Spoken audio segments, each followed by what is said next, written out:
자, 이번 시간은 제1강이죠. 이번 시간에서 우리가 다룰 문제는 통칭의 부분, 그 다음에 행정법의 법원, 그 다음에 법치 행정의 원리, 이 세 가지 유형을 통해서, 자, 세 가지 부분을 통해서 문제를 보도록 하겠습니다. 자, 여러분들, 우리 교재를 보시면 먼저 행정 제1편이죠. 행정법 통론에서 제1장. 자, 1편에서 제1장 행정을 보도록 하겠습니다. 자, 여러분들 먼저 행정의 의의는 여러분들 그 시간 내서 좀 봐주시기 바랍니다. 초기에 시험에서 많이 나왔지만은 지금은 시험에서 잘 안 나옵니다. 그렇다 하더라도 형식적 의미 행정과 실질적 의미 행정 이 개념을 갖다가 여러분들 한번 연습해 주셔서 풀어주시고, 자, 바로 시험에서 나올 수 있는 부분 통칭의. 자, 1장에서는 통칭의가 가장 그 유력한 부분이고, 자, 그 다음에 자, 통칭에서 우리 이제 01번을 보겠습니다. 자, 우리 서울시 구급 문제인데 2004년도 문제입니다. 자, 가장 표본적인 문제에서 보도록 하겠습니다. 1번 문제, 통치 행위에 관한 설명으로 가장 타당한 것이에요. 자, 1번 문항 보시면, 자, 통칭의는 자, 사법통제, 정치적 통제로부터 자유롭다.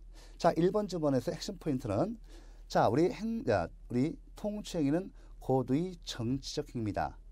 그래서 법원에 의한 사법심사 또는 사법통제가 인정되지 않죠. 예, 배제합니다. 사법통제를 배제하는데, 자, 왜 그렇죠? 예, 고도의 정치적 행위여서 그렇습니다. 그렇다면 고도의 정치적 행위는 예, 사법통제, 사법심사로부터 배제되지만 이때 정치적 통제, 국회에 의한 정치적 통제와 또 우리 국민에 의한 여론 등에 의한 정치적 통제는 허용됩니다. 그래서 1번 질문은 핵심 포인트가 뭡니까? 자, 사법적 통치행위는 사법적 통제로부터 자유롭다. 이건 맞는데 정치적 통제로부터 자유롭다. 이건 틀린 질문이에요. 그렇죠? 국회나 국민에 의한 정치적 통제가 인정됩니다. 자, 1번에 1번 틀린 질문. 자, 2번 문항. 법원은 대통령이 계엄 선포의 당부당을 판단할 권한을 가진다고 판시한 바 있다. 자, 여러분들, 대법원은 자, 비상계엄, 일명 비상계엄입니다. 이 비상계엄인데, 자, 이에 대해서 사법심사를 배제했습니다. 그래서 여기 보시면 뭐 당부당을 판단할 권한을 가진다고 판시한 바 있다. 틀린 질문이에요. 자, 비상계엄은 고도의 정치적 행위에서, 즉 통치행위에서 사법심사를 배제했습니다. 자, 그래서 2번 질문은 당부당을 판단할 권한을 가진다고 판시한 바 있다. 틀린 질문. 자, 3번 문항 보겠습니다. 헌법재판소는 긴급재정, 경제명령 등 모든 국가작용은 마땅히 헌법에 기록되어야 하므로 통칭의 관념은 인정할 수 없다고 했다. 아닙니다, 여러분들 동그라미 3번. 요 긴급 재정 경제 명령. 자, 우리 대통령이 긴급 재정 경제 명령이죠. 이 명령 사건인데 일명 뭐라 하죠, 이걸? 일명 뭐라고 합니까? 금융실명제 사건이라고 해요. 자, 금융실명제 사건인데 이에 대한 우리 헌재의 태도는 자, 중요하죠. 정리합니다. 자, 통치행위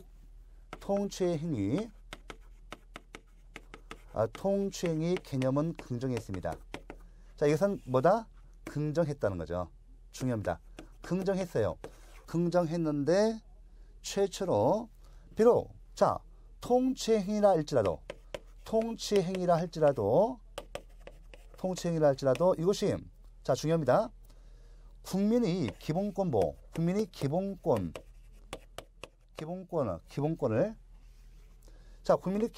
직접 침해하는 경우, 이런 경우는 뭐다? 그렇죠. 이런 경우는 헌법재판의 대상이 된다. 헌법소원. 자, 헌법재판소에 의한 통제가 허용된다.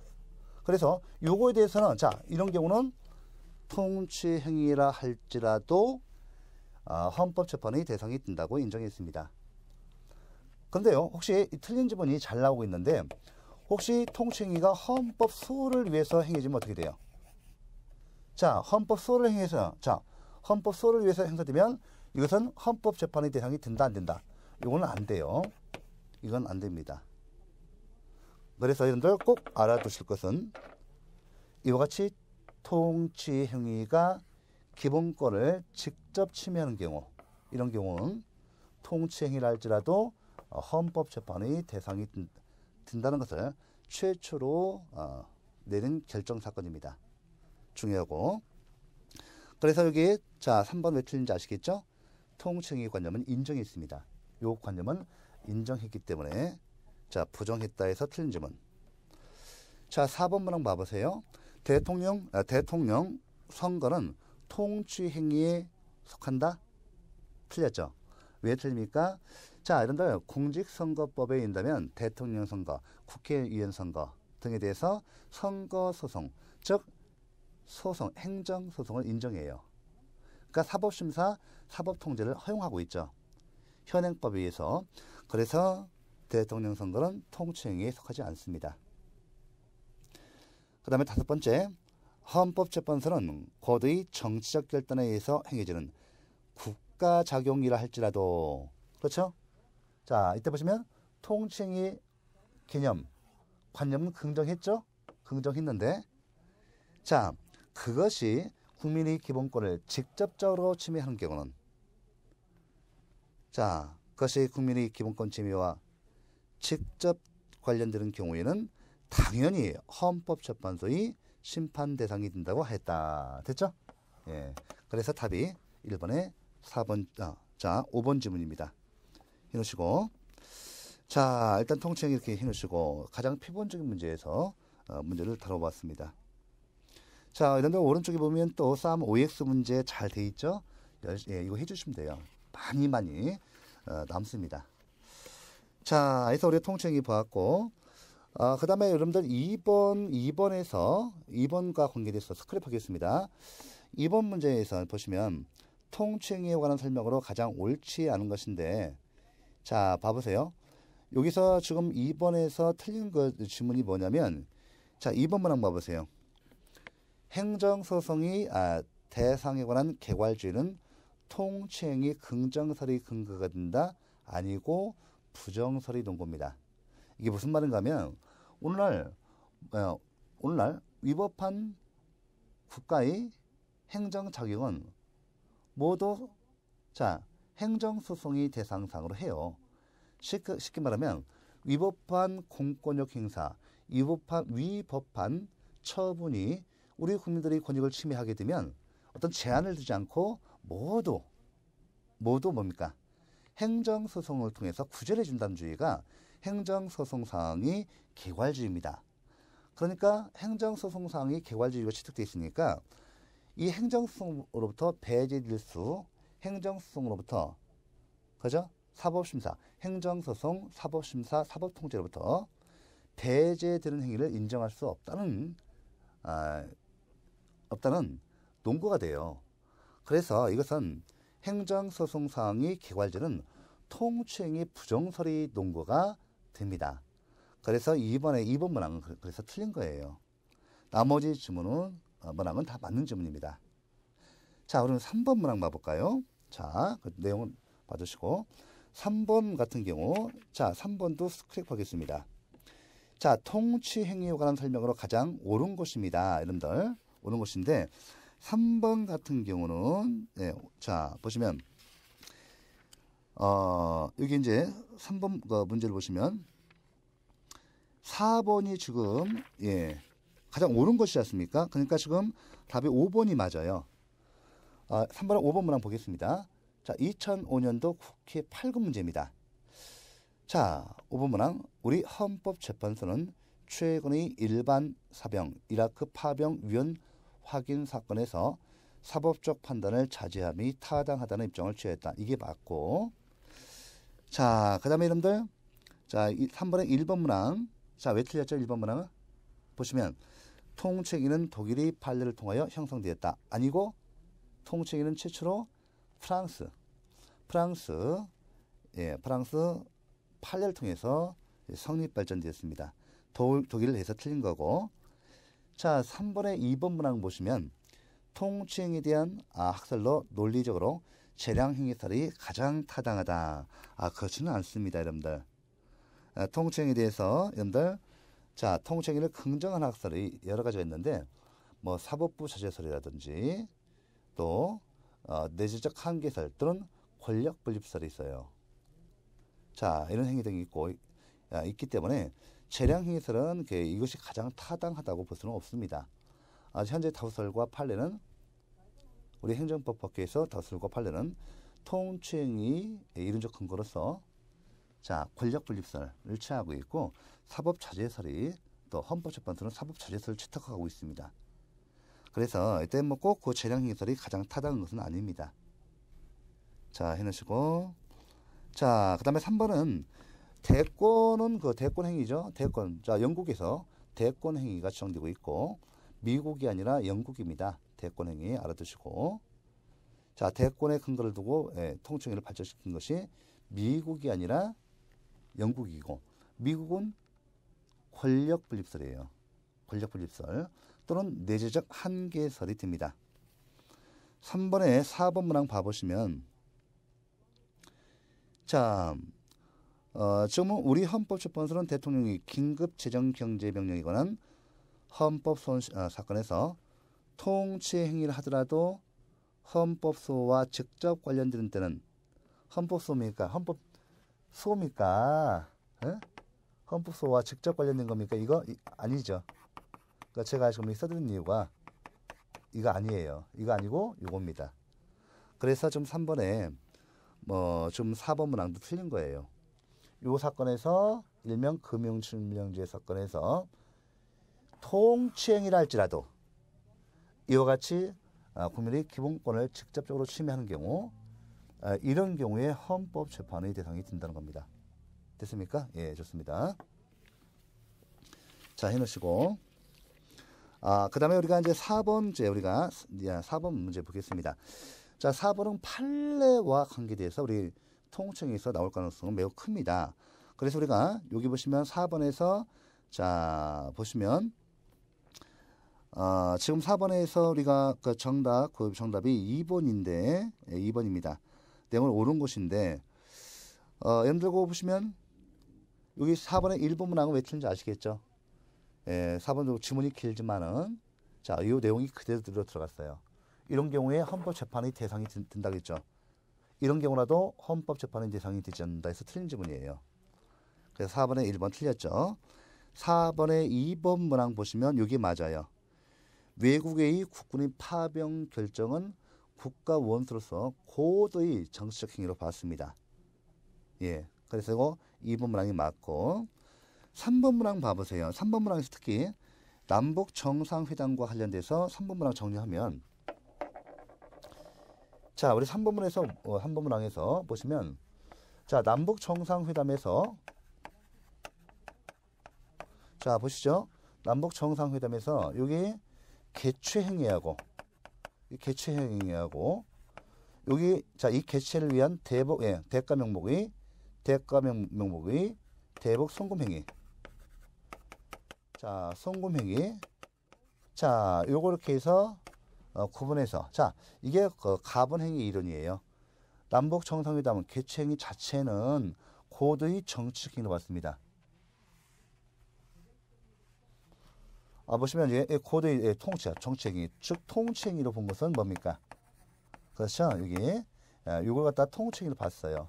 근데 이것은 통치행위를 안 봤습니다. 그러면 통치행위로 봤기 때문에 이거에 대해서는 사법심사 합니까? 아닙니까? 이거 사법심사 대상이 아니죠. 사법심사를 하지 않았습니다. 근데 이거는 통치행위로 인정하지 않아서 이건 사법심사 대상이 있죠.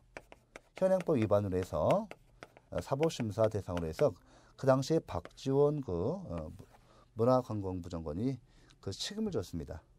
됐죠? 요거 내용에서 3번도 그래서 틀린 거예요.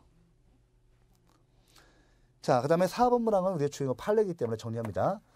비상계엄 있죠? 비상계엄에서 여러분들 이 비상계엄 그 자체는 그죠? 비상계엄이 우리가 보시면 보시면 국가 비상시예요. 국가 비상시, 그죠? 예, 합니다. 이렇게 하는 것은 통칭이 맞아요. 통칭이 맞기 때문에 사법심사를 하지 않습니다. 근데 이 비상 겸 그 확대, 예, 보시면 선포나 확대, 이 선포나 확대가 군사 반란 목적일 때, 선포나 확대가 이것이 군사 반란 목적일 때, 이런 때는 이 비상계엄 자체가 통칭이가 되지 않는다고 봤어요. 그래서 그 당시에 이때 이제 12.12죠. 군사 반란 주체에 대해서 모두 형사처벌을 했습니다. 이렇게 이런 내용이기 때문에 4번 내용도 틀린 거죠. 자, 비상계엄의 선포나 확대가 이와 같이 군사 반란 또는 이거 보시면 군사 반란이죠. 사실 국헌문란, 좀 이렇게 우리 판례는 이렇게 하고 있는데 사실은 이것이 국헌문란이죠. 국헌 문란 목적이다 이렇게 본 거죠. 이런 것은 사법 그래서리가 통칭이가 아니기 때문에 사법심사 대상으로 해서 이때 처벌을 했습니다. 이렇게 되죠. 그래서 통칭이를 한번 간단히 봤고, 여러분들 그 밑에 제가 통칭이와 관련된 판례를 갖다가 정리를 다 했기 때문에 이 정도 보시면 남습니다. 남고요. 이렇게 보시고 이제 통칭이 다 봤고요. 그 다음에 우리 03에 목차 행정이 분류가 나왔는데 이건 시간 내서 봐주시기 바랍니다. 자, 그 다음에 우리 행정법 보셔야죠. 행정법에서 제2장 행정법인데 여기서는 가장 중요한 것이 시험이 행정법의 법원입니다. 자, 먼저 행정법의 성립과 발달, 그렇죠?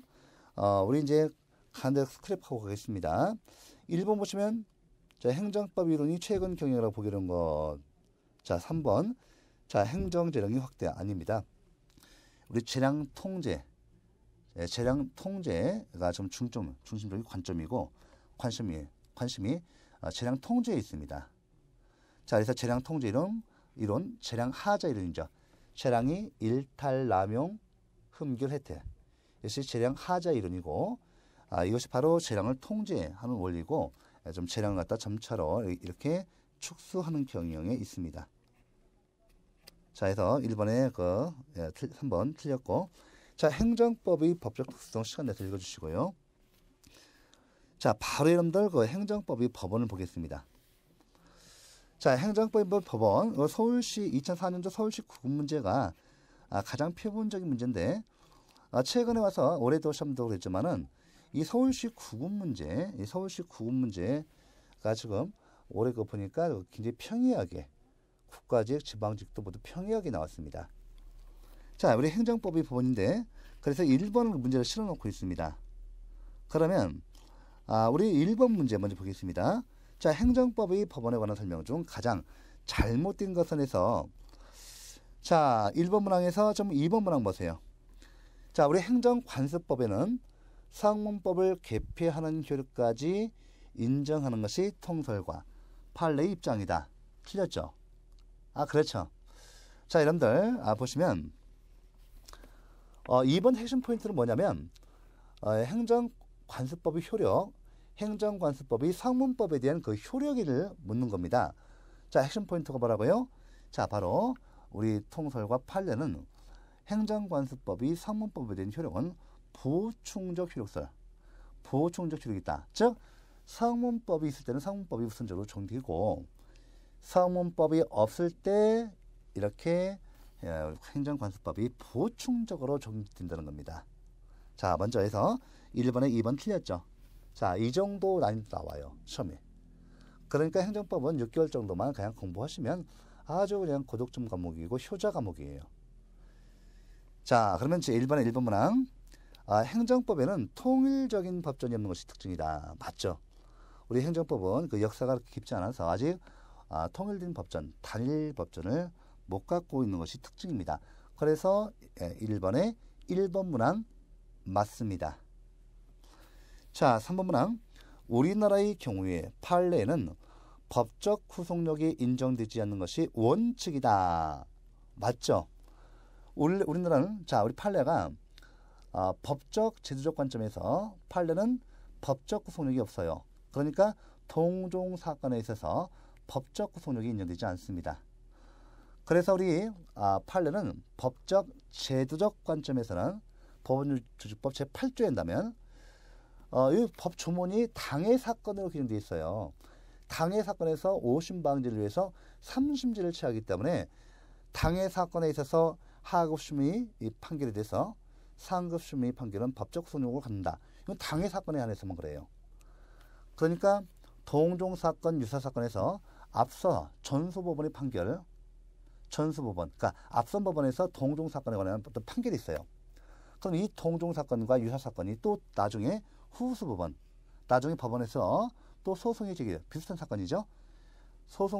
비슷한 사건이 소송이 제기된 경우 앞선 법원, 전소법원이 동종 사건에 관한 판결이 효력이 후소법원에 있어서의 동종 사건에 관한 판결에 대해서 법적 소득이 없습니다. 그래서 동종 사건에 관해서 전소법원의 판결에 대해서 후소법원에서 다르게 판결할 수가 있어요. 그래서 지금 3번 문항 맞습니다. 법적 제도적 관점에서 판례는 판례의 법원성이 부정되고 있다. 맞는 지문. 자, 3번 그래서 법적 구속력이 인정되지 않는다. 판례의 법원성이 부정된다. 맞는 지문. 그 다음에 4번 헌법도 행정법이 법원이 든다. 맞습니다. 헌법은 국가의 근간, 헌법은 우리 국민의 기본권과 그 근간을 정하는 법입니다. 그래서 이때 헌법의 행정에 관한 사항을 규정하고 있으면 헌법도 행정법의 법원인데요. 성문법은 볼까요? 헌법, 법률, 명령, 조례, 규칙이 있죠? 그렇죠. 자, 이런 그 행정사항을 규율하고 있으면 헌법도 행정법이 법원이 된다. 물론 가장 중요한 법원은 우리 법률이에요. 법률. 도로교통법이다, 식품위생법이다 이런 것 등 전부 다 이렇게 법률에서 정하고 있습니다. 자, 해놓고 가시죠. 자, 됐고.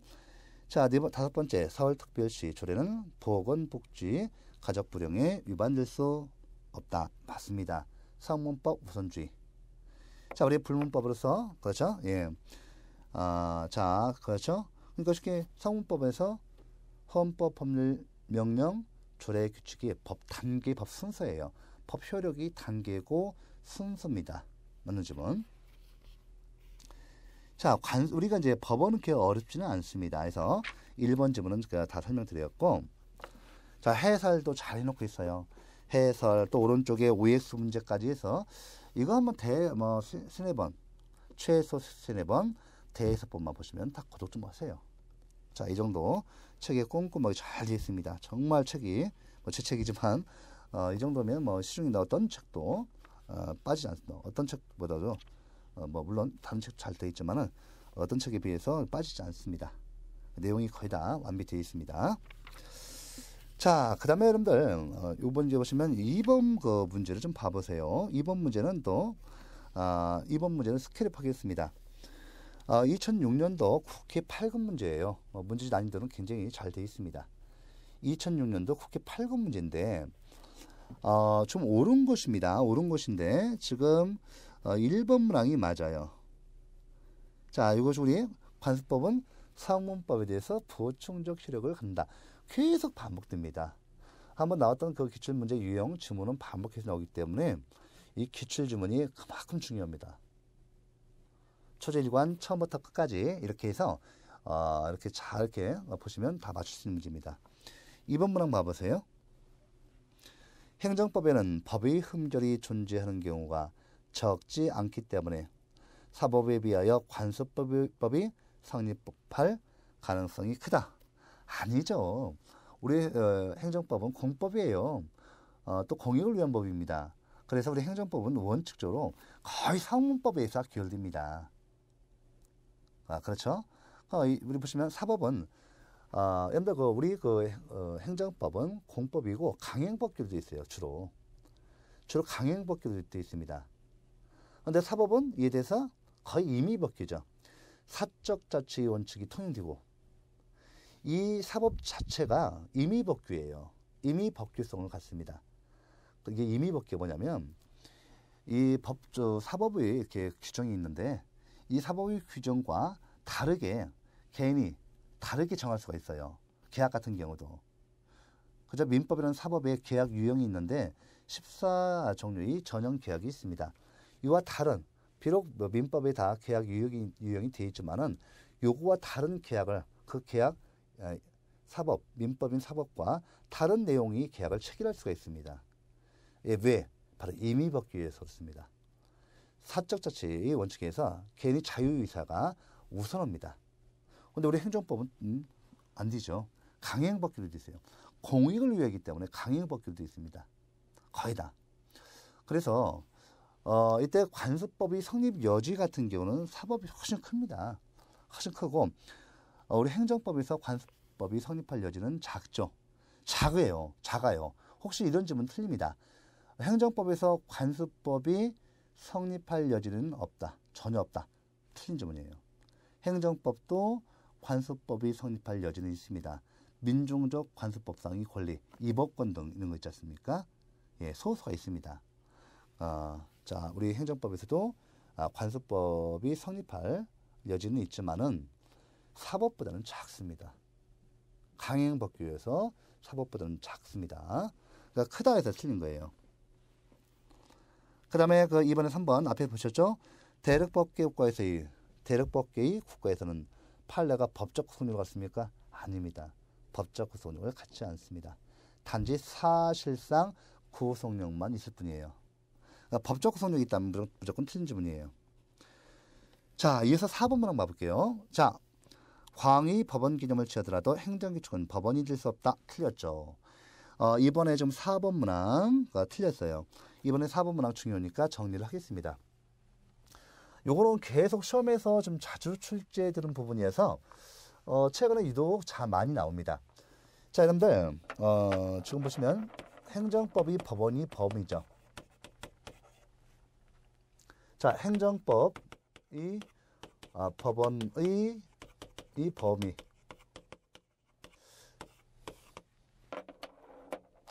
자, 행정법이 법원의 범위입니다.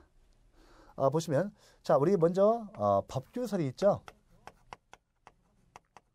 법규설. 그렇죠? 또 행정기준설이 있죠. 이렇게 하고 이 법규설을 다른 말로 협의설. 이렇게 시험에서 나올 수도 있고 행정기준설 보시면 광의설 이렇게 나올 수도 있습니다. 이렇게 둘 중에 하나 나와요. 이렇게 나온다든지 이렇게 나온다든지. 그러면 요거는 보시면 요거는 자 법규성이 있는 것만 행정법이 법원이 된다고 봐요. 그럼 우리가 행정입법 중에서 법규명령 있죠. 법규명령은 행정법이 법원이 됩니다. 그런데 행정규칙 또는 행정명령은 돼야 안 돼요.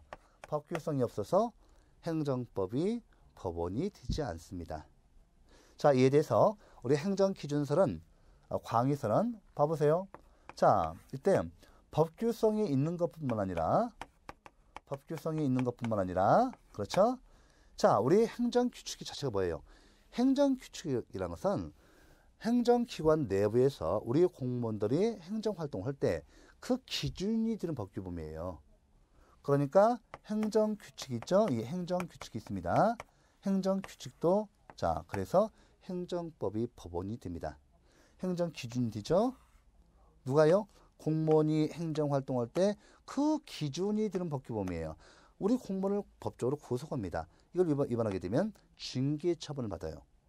그래서 이와 같이 행정기준설을 한다면 이것도 행정법이 법원이 되는 겁니다. 이거 그 다음에 이거 봐보세요. 법규설을 한다면 행정규칙은 법원이 되지 않습니다. 명확히 좀 해놓으셔야 합니다. 자, 집중해 주시고요. 그러면 이번에 5번 문항 봐보세요. 오늘날 조리와 행정법이 일반 원칙은 명확히 구분되고 있다. 그렇지 않습니다. 오늘날 조리와 행정법의 일반 원칙은 명확히 구분되고 있지 않습니다. 그래서 우리가 일부 견해낸다면 이 조리를 행정법의 일반 원칙이라 하고 또 이 행정법의 일반 원칙을 조리라고도 합니다. 그래서 우리가 법원에서는 조리를 배우지만 이 뒤에서는 법 원칙을 배울 때는 행정법의 일반 원칙이라고 합니다. 그래서 조리가 최후의 보충적 법원이죠. 법 해석의 원리가 됩니다. 법 해석이 기본 원리가 되는데 마찬가지로 우리 행정법의 일반 원칙도 최후의 보충적 법원이 되고 우리 행정법 해석에서 그 기본 원리가 된다는 겁니다. 이렇게 해주시고 자, 그 다음에 우리가 이제 그 3번에 그 03번에 보시면 자, 2011년도 지방적 구분 문제입니다. 자, 행정법의 법원에 대한 설명으로 옳지 않은 것은 자, 여러분들 거기 3번에 스크래퍼면서 보겠습니다. 3번 문항 볼게요. 자, 3번에서 핵심 포인트는 뭐냐? 자, 핵심 포인트가 뭐죠? 그렇죠. 지금 그 WTO 세계무역기구죠. 세계무역기구. 자, 반덤핑 부가처분이 세계무역기구 WTO 협정 위반이라는 이유로 직접 국내 법원의 회원국 정부를 상대로 그 처분이 출수를 구하는 서류를 제기할 수 있다. 아닙니다. 이 WTO 라운드, 자, 세계무역기구, 무역기구죠. 세계무역기구 협정 위반이 있다고 하더라도 이 회원에게 보세요. 예, 우리 사인이 개인에게 회원국 정부를 상대로 그 소를 제기하는 것을 허용하지 않습니다. 그래서 좀 3번 지문이 완전히 틀렸어요. 그러니까 지금 WTO 라운드 세계무역기구 협정에서는 우리 개인에게 회원국 정부를 상대로 해서 소송을 제기할 수 있는 소제기권을 인정하지 않고 있습니다. 중요하죠. 중요합니다. 요거 이렇게 해서 뭐 소를 제기할 수 있다. 틀린 지문이에요. 틀립니다. 틀린 지문입니다. 이렇게. 그 다음에 지금 3번에 여기 좀 나머지 내용 잘 되어 있고 3번의 2번 문항만 보겠습니다. 자, 3번의 2번 문항. 학교 급식을 위해 국내 우수 농산물을 사용하는 자에게 식재료나 구입비 일부를 지원하는 것 등을 내용으로 하는 지방자치단체의 조례안은 1994년 관세 및 무역에 관한 일반 협정에 위반되어 그 효력이 없다. 무효라고 왔어요. 맞는 지문입니다. 자, 이렇게 해서 받으시고 자, 04번도 좀 계속 반복되고 있는데 자, 이거 보시면 이제 지금 04번 문제를 보시겠습니다. 4번 문항 지금 04번에 1번 문항 1번 문항 위에서 보셨죠? 2번 문항. 자, 영미법계는 불문법주의를 취하고 있어요. 불문법주의를 취하게 되면 법을 명확히 알 수 있습니까? 없습니까? 네, 명확히 알 수가 없어요. 즉 영미법계 국가에서는 불문법주의를 취하니까 법적 예측 가능성과 그 법적 안정성이 확보 안 돼요. 그래서 영미법계에서는 이때 동종 사건에 있어서 선례 구속성의 원칙을 인정합니다. 자, 동종 사건에 있어서 전소법원의 판결이 예가 있으면 이 전소법원의 판결의 효력은 동종 사건에 있어서 후소법원의 판결에 대해서 법적 구속력이 있어요. 이것이 선례 구속성의 원칙, 그 다음에 판례 구속성의 원칙입니다. 그 내용이 지금 4번에 2번 문항 나왔습니다. 자, 4번에 4번 문항 보시면 자, 4번에 3번은 특히 핵심 포인트가 여러분들 이법권은 민중적 관습법상의 권리죠. 혼동 보시면 안 됩니다. 어업권은 민중적 관습법상의 권리가 되지 않아요. 꼭 아셔야 합니다.